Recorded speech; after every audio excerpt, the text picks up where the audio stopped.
السلام عليكم ورحمة الله وبركاته. ازيكم عاملين ايه؟ يا رب تكونوا بخير وبأحسن حال. النهاردة هعمل معاكم وصفة سهلة وبسيطة خالص وما بتاخدش اي وقت، وهي في صينية واحدة.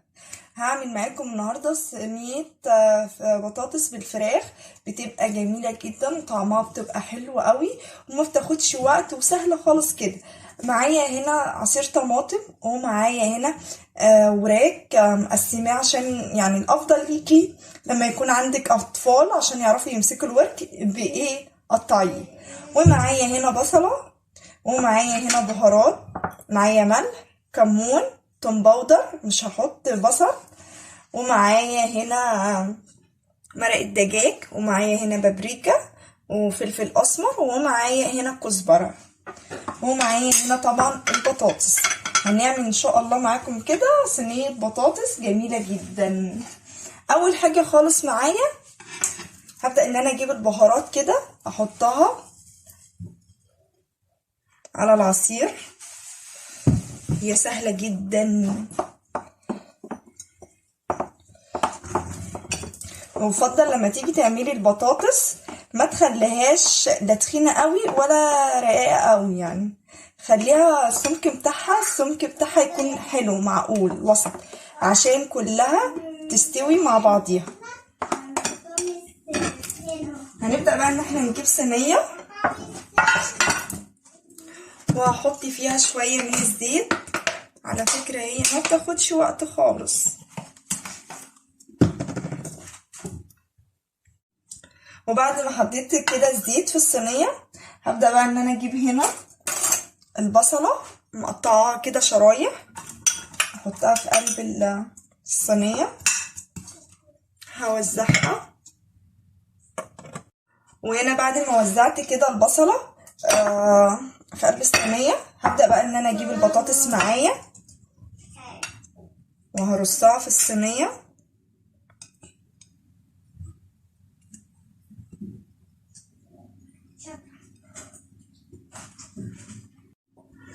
وهنا بقى بعد ما وزعت كده البطاطس في قلب الصينية اهو زي ما انتوا شايفين، هبدأ بقى ان انا اجيب الفراخ اللي كانت معايا كده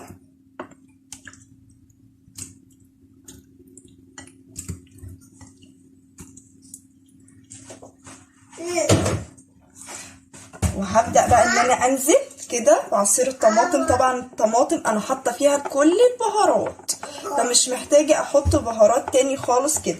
هبدأ بقى ان انا انزل كده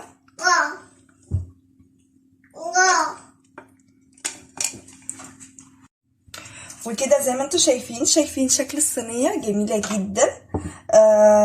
بعد ما حطيت الطماطم عليها انا مش محتاجه ان انا احط البهارات، زي ما قلت لكم انا حطيت البهارات كلها كده في الطماطم. هبدا بقى ان انا اعمل ايه، اسويها عادي من الفرن من على البوتاجاز من فوق خالص عادي، وبعد كده هدخلها في الفرن.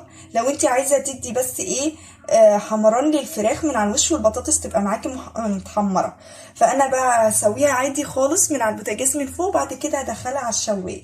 استنوني في الاخر شكلها تشوف عامل ازاي. ودي شكل الصينيه بعد ما نزلتها كده من على البوتاجاز، قلت ما ادخلها على الشوايه. استنوا بقى شكلها النهائي اوريكم شكلها عامل ازاي. بسم الله ما شاء الله، وزي ما انتم شايفين شكل صينيه البطاطس عامله ازاي، بجد تفتح النفس والله. حلوه قوي على فكره. انا سويتها في الفرن مش سويتها على البوتاجاز من فوق.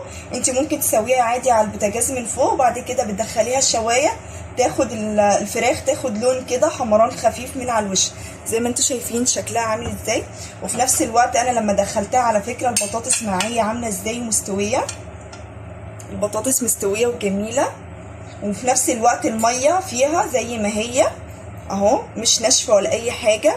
احلى صينيه بطاطس. والفراخ معايا مستويه برضك جميله اهو، شايفين قلبها مستوي جميل جدا عشان هي لسه سخنه مستويه وحلوه. يا ريت بقى يكون الوصفه عجبتكم. لو اول مره تشوفوا القناه بتاعتي ما تنسونيش باللايك والاشتراك وتفعيل الجرس عشان يوصلك كل جديد مني.